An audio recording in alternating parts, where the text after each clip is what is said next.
Hi, and welcome back. I'm saying yay and much love to all of everyone out there in the public that's viewing my videos and giving me positive feedback and comments. I enjoy hearing from you, and I just feel the love right in here. Feel the love right in here. You are encouraging me to continue on. So, today I am celebrating my 20th videos, and after today I am going to take a little break because I have some very important things to take care of for you.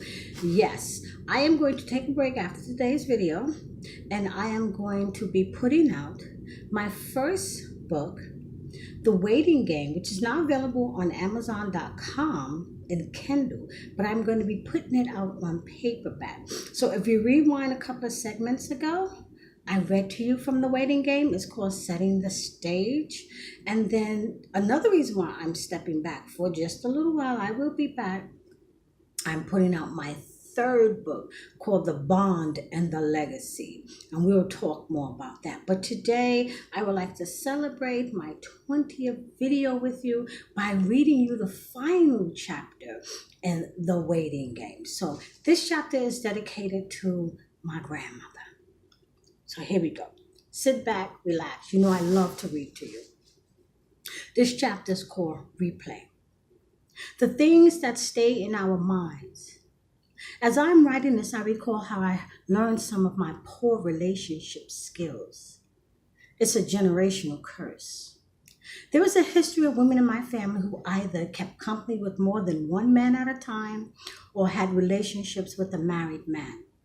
Some even had babies by them, but they would not let their secrets touch them. We were taught that what happens in the dark should remain in the dark. My grandmother was one of these women. I like to refer to her as the Grand Diva. Brownie Lee House Richardson was her name. God rest her soul. She buried 2 husbands and had countless boyfriends. My grandmother came from the South, did domestic work for 14 years. She gave up that work to attend night school, earned her GED, and went to work as a civil service worker for the next 20 plus years. She carried on a 14-year relationship with a married Trinidadian man.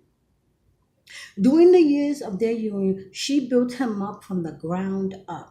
She taught him how to dress. My granny always dressed him like a real Southern lady should want to see a man dress. She got him a good city job, and they seemed to be very happy together. I was raised with his children coming in and out of my grandmother's house, and they even attended the same church we did. Life went on like this for years. However, my grandmother did not have her happy forever after.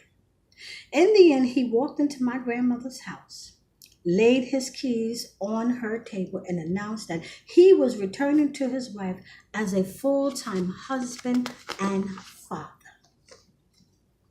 My grandmother was crushed. She spent 14 years of her life waiting for him to call her, waiting for him to have a day off to spend with her, waiting for him in between double shifts at his job to come and have dinner with her. And all that for what? I realized that we don't all have a choice as to who and how we will fall in love with the people that we do. And yes, shit happens. However, you think that he would at least do a better job at his exit. Years later, when my grandmother got the news that he had a stroke, she, accompanied by my mother, went to see him despite his wife's objections.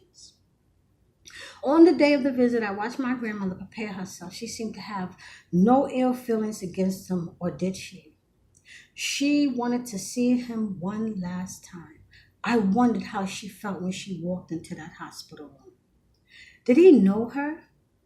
Were they given a private moment to say their final goodbye? My grandmother was brave.